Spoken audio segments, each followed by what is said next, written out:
여러 사람들과 관계를 맺으며 살아갑니다. 그런데 그 관계를 맺어 살아갈 때 그 관계 중에 어떤 관계는 굉장히 좋은 관계가 있습니다. 서로 격려를 하고 서로 용기를 주고 위로를 하면서 배려를 하면서, 그래서 참 관계가 좋을 때가 있습니다. 그런데 어떤 때는 그 관계가 불편해진 관계가 되어져서 서로 참 안타까움이 있고, 그리고 어떤 때는 원수처럼 느껴지는 그런 관계 속에서 살아가는 그런 안타까운 관계가 될 때도 있습니다. 오늘 저희가 살펴보면서 이제 지난번에 우리가 사무엘하를 쭉 살펴보고 있지 않았습니까? 지난 시간에 나온 것처럼 다윗이 도망을 가게 되는데 압살롬 자기 아들의 반란을 맞이하면서 도망을 갑니다. 울면서 맨발로 도망을 갑니다. 이런 다윗을 보면서 우리가 얼마나 안타까워하는지 모릅니다. 하나님 앞에 칭찬받던 다윗, 하나님 마음에 합하다고 하나님께서 칭찬했던 그 다윗이 어떻게 이렇게 비참한 처지가 되어졌을까, 그런 생각을 해보게 되는데요. 그런데 이 도망가던 다윗의 주변에 사람들, 여러 관계들의 모습들이 오늘 16장에 소개가 되고 있는 것이죠. 그래서 다윗의 삶의 주변의 사람들을 오늘 한번 살펴보면서 하나님께서 우리에게 주시는 그러한 교훈들을 생각해보고자 하는 것입니다.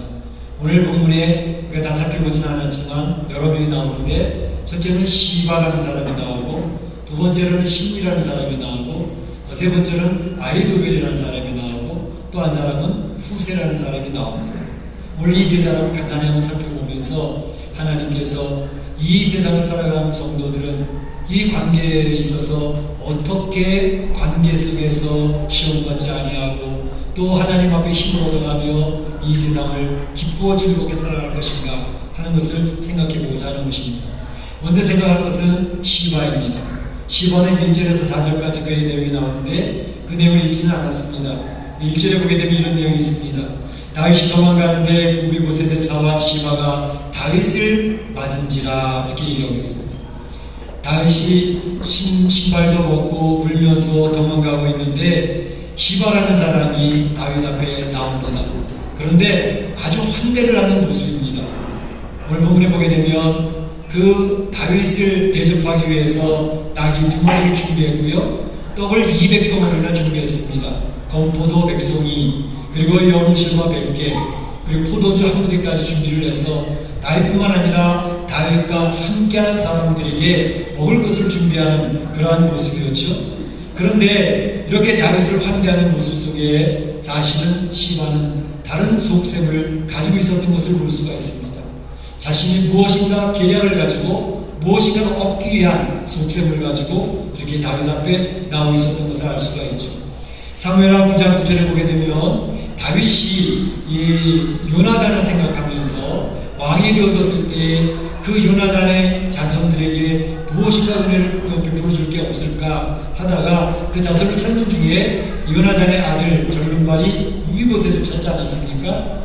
그 무비보셋에게 사울의 모든 재산을 다 넘겨주게 됩니다. 그러면서 이제 무비보셋이 사울의 종이었던 시바에게 너희 주인은 무비보셋이니까 그를 잘 섬겨라, 충성스럽게 섬겨라 해서 그 모든 재산을 무비보셋에 주고 시바까지 붙여주었던 내용이 나옵니다. 그런데 바로 그런 내용을 무비보셋이 시바가 잘 알고 있었는데, 지금 이렇게 혼란한 시기를 틈타서 바로 이 무비보셋의 재산을 자기 앞으로 등기를 옮겨놔야 되겠다라는 속셈을 가지고 있었던 것을 볼 수가 있는 것이죠. 시바라는 사람은 성경에 나와 있는 모습을 보게 되면 그 사람이 어떤 사람인지를 대충 알 수가 있는데, 자기의 목적을 달성하기 위해서는 수단과 방법을 가리지 아니하는 사람이었습니다. 거짓말도 서슴지 않고 하는 사람이었고, 또 모함을 해서 멀쩡한 사람을 위기에 빠뜨리는 그러한 사람, 교활한 사람인 것이 오늘 설명이 되어지고 있고요. 또 다른 편에서는 자기 욕심을 위해서는 이제 어려움에 빠져 있는 사람의 이제 환심을 사가지고 상황을 바꾸는 그런 아주 기회를 만드는 기회주의자인 것이 성경에 설명이 되어지고 있는 것을 볼 수가 있습니다. 이제 이 시바가 다윗을 환대하기 위해서 많은 것을 가지고 와서 선물로 제시하고 있는 이때에 다윗이 이 시바에게 묻습니다. 너희 주인 무비보셋은 보니 이제 시바가 이야기하기를 예 하면서 말하는데 거짓말을 서슴없이 합니다. 예루살렘에 그가 있습니다. 그런데 그가 이야기하는 것을 제가 들었는데 그가 말하기를 이렇게 얘기합니다. 그것은 오늘 내 아비 무비보셋이 이렇게 얘기한다는 거예요. 내 아비니까 요나단을 이야기하는 겁니다. 내 아비 요나단이 차지했어야 될 나라를 내게, 자기 무비보셋에게 이제 돌리게 되는 날이 왔구나 하고 되게 좋아하고 있더라는 것이죠. 이것은 시바가 지금 무비보셋을 모략하는 것이고 모함하고 있는 것이고 거짓말을 거침없이 하고 있는 모습이었던 것을 볼 수가 있습니다.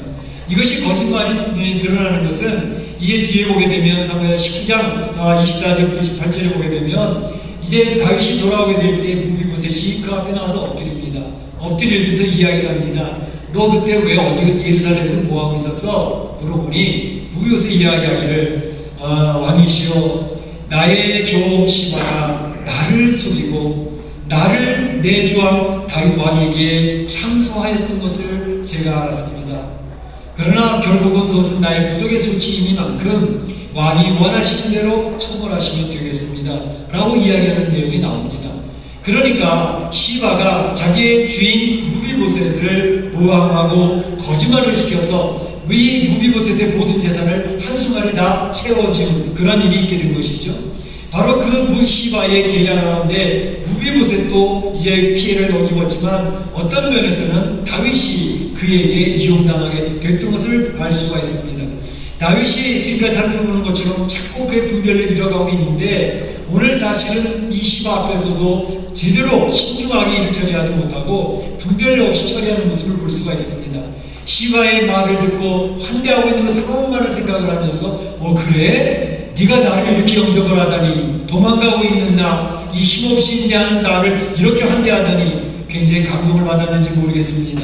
그러면서 시바야 무비보셋의 모든 재산을 네 앞으로 다 돌려라 라고 하면서 거기서 그냥 확인도 안 하고 바로 시바에게 그 모든 재산을 넘기고 있는 모습을 볼 수가 있죠. 바로 이러한 모습을 보면서 시바는 환호성을 치는 거죠. 드디어 자기의 목적대로 일을 이루었다라는 것입니다. 그러나 이러한 기회주의자면서 교활하는 이러한 사람들이 사실은 우리가 인생을 살아가면서 가끔은 안 만나면 좋겠는데 가끔은 이런 사람을 만날 수가 있습니다. 성도들은 대부분 순진무구에서 이런 사람을 만나면 그 말에 그대로 넘어갈 때가 많이 있습니다. 그래서 성경에서는 성도들에게 세상의 모습이 이러하다는 것을 다 미리 보여주는 것입니다. 성도들이 이러한 교활한 사람이나 기회주의적인 사람이나 거짓말에서 모함하는 사람이나 이러한 모략에 걸려들지 않도록 미리 보여주고 있는 것을 기억을 하셔서 이러한 일이 생기게 될 때에 정말 하나님을 바라보며 기도하면서 분별력을 가지고 그저 그 상황에 넘어가지 않도록 하는 그런 분별력이 필요하겠다 하는 생각을 해보게 되는 것입니다. 두 번째로 생각해보는 것은 시므이입니다. 시므이는 여기서 우리가 아는 것처럼 도망가는 다윗에게 저주를 퍼부으면서 돌을 던지고 있습니다. 피 흘린 자여 사악한 자여 빨리 도망가라 빨리 도망가라 하면서 소리치며 돌을 던지고 있는 시므이. 이 시므이는 다윗에 대해서 상당한 적대감을 가지고 있었습니다. 시므이 출신이 어디 출신이죠? 이 사람은 다 사울의 족속 가운데 있었던 사람이고 베냐민 지파 사람입니다. 그러니까 그의 마음속에 사울 왕이 무너지고 사울 왕가가 더 이상 왕위를 차지하지 못했던 그 원인이 다윗에게 있다고 생각하고 있었던 사람입니다. 그러니까 다윗 때문에 사울 왕이 블레셋과의 전투에서도 죽었고 그의 자녀들도 다 망하게 되어졌고 결국은 베냐민 지파의 왕권을 유다 지파에서 빼앗아갔다. 그런 생각을 품고 있었던 사람입니다. 이 적대감을 가지고 이제 시기를 찾고 있었던 사람이죠. 그러나 다윗이 얼마나 통치를 잘했습니까? 통일 왕국을 세우지 않습니까? 그 모든 백성들이 다윗을 향해 환호성을 울리고 다윗의 권세가 전부 힘을 얻어가니까 자기가 적대감을 가지고 있어도 그 적대감을 표현할 수가 없는 그런 상황이 있었죠. 잠잠히 때를 기다리고 있었던 사람입니다. 그러니까 우리가 이것을 보면서 이제 다윗이 태평성대를 누리고 있었고 모든 백성이 다 좋아하는 것 같이 보였지만 그런 가운데에서도 다윗에게 적대감을 품고 있는 사람들이 있었구나 하는 것을 알 수가 있습니다. 여기서 지혜를 얻을 필요가 있습니다. 이 세상을 살아가면서 모든 사람이 이와 같이 인정하고 존중해주면서 칭찬해주면 좋겠는데 꼭 그렇지 않을 수도 있다. 어떤 사람은 그 사람에 대해서 평가를 하고 적대감을 가지고 좋지 않게 이야기하는 사람들이 주변에 늘 있을 수 있다는 사실을 기억할 필요가 있습니다. 50%가 그 사람이 참 좋다, 잘한다, 존경할 만하다 이야기한다면 그 나머지 50%는 그에게 동조하지 아니하고 경우에 따라서는 적대감을 가지고 평가할 수 있는 사람이라는 사실을 꼭 기억할 필요가 있습니다. 그렇게 되어지면 혹 누구가 나를 공격을 하고 또 좋지 않게 평가를 하고 험담을 한다 하더라도 그것 때문에 큰 충격을 받지 아니하고 지혜롭게 이겨나갈 수 있을 것입니다. 그러니까 우리가 이 세상을 살아가면서 다른 사람들 앞에 칭찬받고 존중받고 그러면 참 좋겠는데 그렇지 못한 것이 세상이라는 것을 기억을 하고 혹 어려움을 당하고 혹 모략을 당한다 할지라도 그럴 수도 있어. 이제 뭐 이렇게 나름도 그랬는데 뭐 그러면서 넘어갈 수 있는 그런 지혜로운 성도들이 되면 좋겠습니다. 사실은 우리가 지금 신약에서 고린도후서를 살펴보고 있지 않습니까? 고린도후서에 나와 있는 사도 바울 얼마나 하나님을 위하여 헌신하는 인물이었습니까? 생명을 걸고 그의 양떼를 지키는 사람 아닙니까? 그럼에도 불구하고 고린도 교회 안에는 사도 바울을 적대하는 그런 사람들이 있었습니다. 그 사람은 리더십을 믿을 수가 없어. 그 사람은 약속도 안 지키는 사람이야. 그 사람은 돈을 밝히는 사람이야. 그 사람의 치사하게 만드는 그런 일들이 사도 바울 주변에 있었던 것을 보면서 이런 일들은 얼마든지 우리의 일이 될 수 있다라는 생각을 하면서 세상을 살아가면서 누구인가에 공격을 당한다든지 어려움을 당하거나 그냥 한 귀로 듣고 한 귀로 흘리면서 그저 너무 충격받지 말고 너무 고민하지 말고 스트레스 받지 말고 잘 이겨내실 수 있기를 바랍니다. 오늘 다윗이 이런 공격을 받게 될 때에 다윗이 이제 그 주변에 아비새 장군 있지 않습니까? 장군 왕이 싫어. 저 그냥 내버려두면 되겠습니까? 저 죽여버립시다. 죽음게 같은 것이 어찌 왕을 저렇게 모욕할 수 있겠습니까? 죽이겠다 할 때에 다윗에게 뭐라 그럽니까? 아서라 내버려둬라. 지금 그가 나에게 돌을 던지고 나를 저주하는 건 하나님이 허락하신 거 아니겠냐? 하나님이 명령하셔서 저주하는 것이니만큼 그냥 받으면 돼 라고 이야기를 하고 있습니다. 혹시 그가 저주하는 것 때문에 그가 욕하는 것 때문에 그가 정죄하는 것 때문에 하나님이 나를 긍휼히 여기실 줄 알겠냐? 하나님이 나를 불쌍히 여기실 줄 알겠냐? 그냥 내버려둬 라고 이야기합니다. 다윗은 그 시위를 죽일 만한 힘이 있었던 사람입니다. 대항할 수 있는 사람이었습니다. 그러나 자기 힘이 쓰지 않습니다.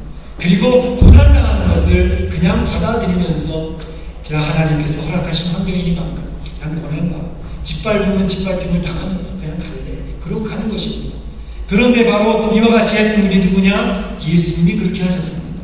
예수님이 골고다 언덕을 올라가며 십자가에 못 박히실 때에 예수님께서 로마 군병을 물리칠 만한 힘이 없었겠습니까?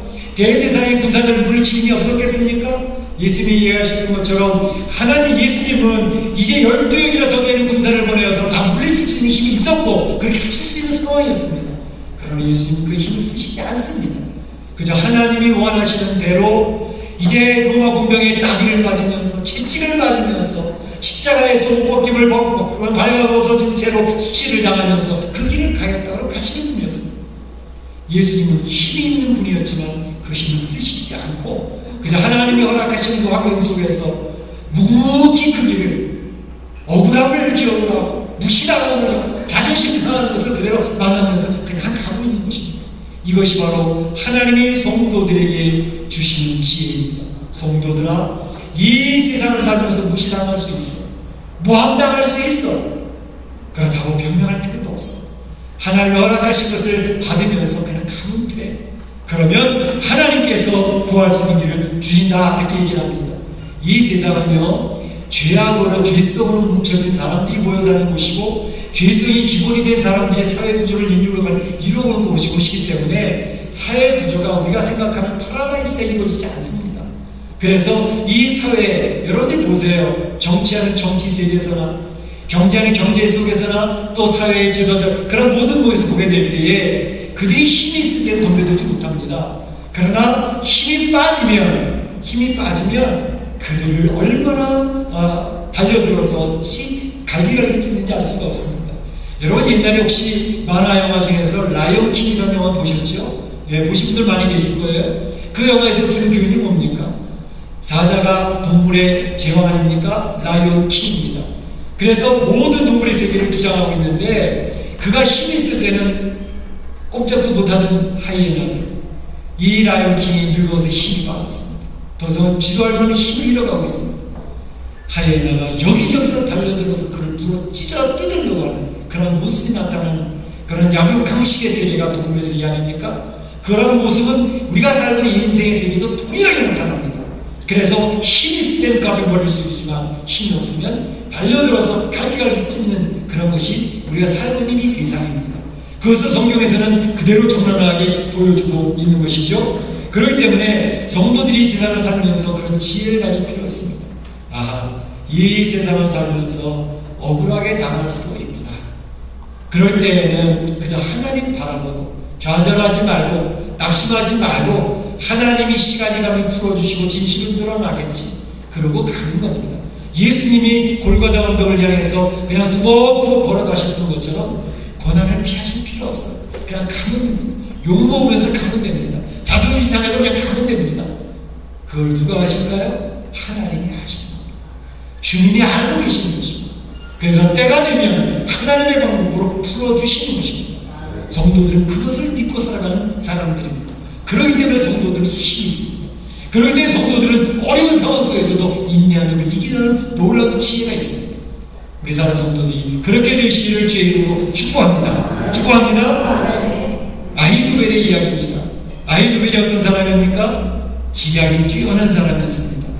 다윗이 통일왕국을 이루는 데 아히도벨의 힘은 대단했습니다. 아히도벨의 지략은 다 통했습니다. 그렇기 때문에 이 아히도벨의 지략을 보면서 바로 이 다윗이 아히도벨이 압살롬에게 넘어간다라는 소식을 들으면서 그는 이제는 대세가 넘어갑니다. 우리 도망가야 돼. 36개 주례구나. 빨리 도망가자. 그래서 아히도벨이 압살롬에 넘어간 것을 보면서 도망갈 결정을 했던 겁니다. 왜냐하면 아히도벨의 지략을 따라갈 사람입니다. 이 아히도벨이 압살롬 뼈에 들어가서 정세를 장악하면서 첫 번째 했던 일이 뭡니까? 압살롬이 묻습니다. 아히도벨이여, 이제 어떻게 하면 이 세상을 나의 세상으로 만들겠어? 물으니까 아히도벨이 전략을 이야기합니다. 이것부터 하세요. 다윗 왕이 예루살렘에 후궁 10명을 두고 갔죠? 그 후궁 10명을 대낮에 백주에 성무에서 다윗 왕이 밧세바를 훔쳐보던 그 성무에서 모든 백성이 다 보는 가운데 그 여인들을 취하십시오. 그 지략을 펼쳤습니다. 이것은 대단한 지략이었습니다.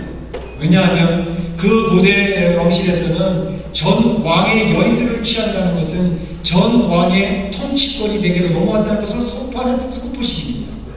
뿐만 아니라 아히도벨과 지금 밧세바의 관계가 어떤 관계라고 그랬죠? 얼핏 설명을 드렸는데 기억하시는 분 계시나요? 네. 밧세바와 아히도벨은 할아버지와 손녀의 관계입니다. 그러니까 밧세바가 다윗 왕에게 당했다라는 소식을 이 할아버지가 모를 리가 없습니다. 그래서 다윗 왕이기 때문에 꼼짝 못하고 있었지만 이제는 이 압살롬 편에 써서 다윗 왕이 자기의 손녀를 취했다고 하는 소식에 대한 개인적인 분노와 복수심이 있었습니다. 이번 기회에 그 다윗 왕을 완전히 끝내줘야 되겠다. 그의 마음도 있습니다. 또 한 가지는 바로 이와 같은 일을 행했던 것은 그의 아들 압살롬과 그의 아버지 다윗이 혹이라도 나중에 화해가 이루어지게 되어지면 큰일 나겠다. 아히도벨 자기를 비롯해서 반란에 참여했던 모든 사람이 한순간에 숙청당하는 구태타군으로 숙청당할 수도 있겠다라는 판단을 한 것입니다. 그렇기 때문에 바로 아버지와 아들이 화해할 수 있는 끈을 끊어버리는 쐐기를 박는 작업이 바로 아버지 여인들을 취하는 것이었습니다. 그런 작전을 통해서 지금 아히도벨의 지략은 대단하게 끈을 끊어버리는 그러한 놀라운 작전을 펼게 되었습니다. 그런데 이 아히도벨의 놀라운 지략, 이러한 계략이 어떻게 먹히나요? 사실은 천박한 양심이랑 연결되어진 지략은 무식한 것으로 이제 아주 나쁜 결과를 가져오게 되는 결과로 오게 되었을 것이죠. 사실은 성경에서 얘기하는 것처럼 성경에서는 아비의 여인들을 건드리면 안 된다는 것이 성경의 가르침입니다. 그렇기 때문에 야곱의 첫 아들 루벤이 야곱의 아내를 건드렸을 때에 나중에 야곱이 자녀들을 축복을 속하는 건데 루벤에 대해서는 저주를 선포하지 않습니까? 아버지의 침상에 오른 자요.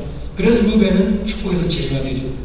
뿐만 아니라 모세율법이 오고 나서 레위기에서는 그것에 더 분명하게 이야기하는데 아비의 여인을 거느린 자는 죽음에 처할지라라고는 레위기의 말씀이 정확하게 나와 있어요. 그러니까 지금 바로 이 압살롬이 아버지의 여인들을 건드렸다고 하는 것은 성경에서 금하신 일이고 그것은 하나님의 저주를 불러오는 일이었습니다. 그러니까 지금 아히도벨이 썼던 지략은 이제 하나님 편에 서서 썼던 지략이라면 놀라운 지략이 되어졌지만 하나님 편을 떠난 지략이 되니까 스스로의 자기의 꾀에 자기가 빠지는 함정을 만드는 길이 되어지고 말았다고 하는 사실입니다. 물론 이것은 밧세바를 취했을 때에 바로 나단 선지자가 다윗에게 선포했던 내용이 성취되는 내용입니다. 밧세바를 취했을 때 나단 선지자가 다윗에게 이야기했죠. 당신에게는 이제 당신의 여인들이 바로 백주의 모든 사람들이 보는 앞에서 수치를 당하게 될 것입니다. 그대로 성취되고 있는 것을 볼 수 있습니다. 하나님의 말씀은 1.1획도 틀림이 없습니다. 그대로 성취가 되어지는 것이죠. 그래서 오늘 말씀 볼 때 아히도벨이 놀라운 지략가였고 사람들이 도무지 이겨낼 수 없는 그런 지략가였지만 하나님 뜻과 반하는 그러한 꾀는 결국 자기 스스로를 멸망하게 없었다는 것을 보여줍니다. 그런데 사실 아히도벨이 이와 같은 어리석은 꾀를 가져오게 되었던 것은 한편으로는 다윗 왕이 기도했던 기도의 응답이었습니다. 아히도벨이 바로 압살롬에게 넘어갔다는 소식을 듣고 첫 번째 다윗이 하나님 앞에 기도했던 기도는 뭐냐면 하나님, 아히도벨이 압살롬에게 넘어갔습니다. 그 아히도벨의 지략이 어리석은 것이 될 수 있도록 도와주십시오. 그렇게 기도를 했거든요. 아히도벨의 지략이 어리석게 해주십시오. 다윗이 기도했던 기도대로 아히도벨은 스스로를 망하게 만드는, 압살롬을 망하게 만드는 그러한 계략을 펼칠 수밖에 없었다는 것입니다. 이걸 보면서 우리가 깨닫는 교훈은 지금 다윗이 도망가면서 할 수 있는 게 아무것도 없었거든요. 아히도벨이 넘어갈 때도 어떻게 할 수가 없었거든요. 그는 다윗은 하나님 앞에 가서 무릎을 꿇고 울면서 부르짖었던 것입니다. 하나님, 저희 꾀가 막혀지도록, 망해지도록, 어리석은 꾀가 되도록 하나님 도와주십시오. 하나님 앞에 기도하는 것이 그들의 응답이 되어졌던 것입니다. 우리 사랑 성도들이 이 세상을 살아가면서 어려운 일을 당합니다. 신형적인 공격을 당할 때도 있습니다. 그럴 때 우리가 할 수 있는 게 아무것도 없어요. 사면초가. 그때 어떻게 되겠습니까? 다윗처럼 하나님 앞에 가서 엎드려 우는 것입니다. 하나님 도와주세요. 하나님 긍휼히 여겨주세요. 하나님이 돕지 아니하시는 저녁에서 죽을 수밖에 없습니다.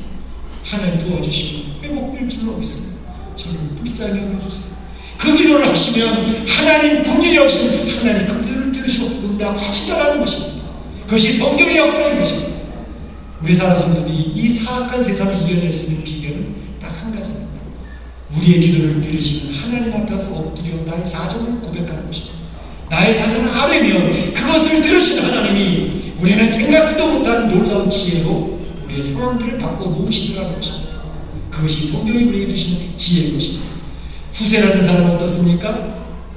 후세라는 사람은 다윗의 친구였습니다. 다윗의 친구, 다윗이 도망가는 팀에 후세가 쫓아와서 나도 같이 이 팀에 합류하겠소 라고 이야기할 때 다윗 왕이 후세에게 친구여 고맙소. 이 도망가고 힘없는 나를 나와 함께 하겠다니 고맙소. 그런데 한 가지 부탁이 있어. 지금 도망가는 우리에게 합류하지 말고 바라기는 내 아들 압살롬 편에 가서 서서 그들이 무슨 계략을 붓는지 나에게 전달해주고 정보를 넘겨주면 좋겠어. 후세가 듣더니 그렇게 하길 원하십니까? 그렇소. 그러면 갑니다. 그리고 압살롬 앞에 가서 이야기하는 것이죠. 스파이로 파견받은 것입니다. 눈치 빠른 압살롬에게 들키기만 하면 그 자리에서 사형입니다. 즉결쳐야 됩니다. 자기의 생명을 내어걸고 압살롬 앞에 가서 이야기합니다. 이제는 얘 아버지를 섬기던 것처럼 아들 왕을 섬기겠습니다. 라고 이야기합니다. 발각이 됐으면 어떻게 뻔했겠습니까? 후세는 자기의 생명의 위험을 무릅쓰고 죽으면 죽으리라 하고 친구를 위해서 생명을 내어걸고 그 앞에 나아갔습니다. 생명을 내어걸고 친구. 우리 사는 성도들이 이 세상 살아가면서 주변에 이런 친구가 있어지기를 축복합니다. 축복합니다. 자기 친구의 생명을 거는 사람. 아니면 내가 그런 후세 같은 친구가 되어지기를 원합니다. 내가 그런 친구가 되어지기를 원하면 상대방도 그런 친구가 되어지게 되는 것이죠. 오늘 이런 모습 속에서 후세 같은 친구가 있으면 참 우리 인생을 살아가는데 무엇인가 의미가 있고 가치가 있겠다, 그런 생각이 들어가는 거죠. 그런데 때로는 인생을 살면서 후세와 같은 그런 친구를 못 얻을 수도 있습니다. 그런데 우리에게는, 성도들에게는 이런 후세와 같은 친구가 이미 보장되어져 있는 한 분이 있으니 그분이 곧 예수 그리스도십니다. 예수님이 우리 성도들의 친구가 되시겠다고 선언하고 계셨던 것입니다. 죄진 맡은 우리 구주 어찌 좋은 친구인지. 예수님이 여러분을 친구로 지금 옆에 계시는 것입니다. 다른 사람 다 배반하고 당신들을 모함하고 억울한 일을 당하게 한다 할지라도 예수님만큼은 떠나지 않으신다는 것을 선언하고 계십니다. 후세와 같은 친구가 이미 이 성도들에게는 있는 것입니다. 예수님이 우리의 친구가 되신 그 예수님을 의지하고 이 험악한 세상, 정말로 이겨내기 힘든 세상을 이겨내신 성도들의 시간 축복합니다. 이 세상 삶에 우리 삶의 주변에 여러 관계를 매우 살아가잖아요. 그런데 시바 같은 사람도 있습니다. 신유 같은 사람도 있고 아이돌 같은 사람도 만날 수 있습니다. 치명타를 당할 때도 있는 것입니다. 그러나 후세와 같은 친구가 여러분의 함께 있습니다. 그분은 곧 예수 그리스도십니다. 그 예수 의지하고 세상을 이겨내시는 성도들이 되시기를 주의 이름으로 축복합니다. 축복합니다. 이 시간 다 같이 기도하겠습니다. 오늘 받은 말씀 가운데 내 마음을 잠잠히 말씀 한 구절을 붙들고 하나님 기도하시기 바랍니다. 사랑의 하나님 감사합니다. 오늘 다윗의 주변에 있는 사람들의 모습을 살펴보았습니다. 시바를 살펴보았습니다. 참으로 기회주의자, 교활한 사람, 자기의 욕심을 성취하기 위해서 거짓말을 써 성취하려 하고 모함하며 참으로 힘들게 하는 그런 사람들이 주변에 있을 수 있습니다. 그러나 하나님을 바라보며 하나님 안에서 승리하는 저희들 할 수 있도록 인도하여 주옵소서. 아버지, 시부와 같은 사람도 있습니다. 적대와 품고 있지만 힘이 드러내지 아니하고 숨기고 있다가 참으로 참 우리가 힘이 빠졌을 때 공격하는 그런 사람이 있습니다. 우리 성도들이 바로 이러한 세상을 살아갈 때에 이러한 것을 미리 알고 공격하는 사람이 있어도 묵묵히 고난하기를 변명하지 않고 다가가는 그런 모습이 있기를 바랍니다. 아버지 하나님, 아이돌 같은 그러한 사람들이 있어서 신용탄을 입을 때도 있습니다. 어찌할 바를 모릅니다. 다윗이 하나님 앞에 엎드려 울며 기도했던 것처럼, 그래 그 기도에 응답을 받았던 것처럼 우리 사람도 하나님 사명 초과 같은 상황에서 주 앞에 엎드려 울며 기도하게 하시고 주의 도움으로 이겨낼 수 있도록 도와주시옵소서. 우리의 주고 되신 예수를 의지하며 승리케 하여 주시옵소서. 감사하고 예수님의 이름으로 기도합니다. 다 같이 일어나셔서 날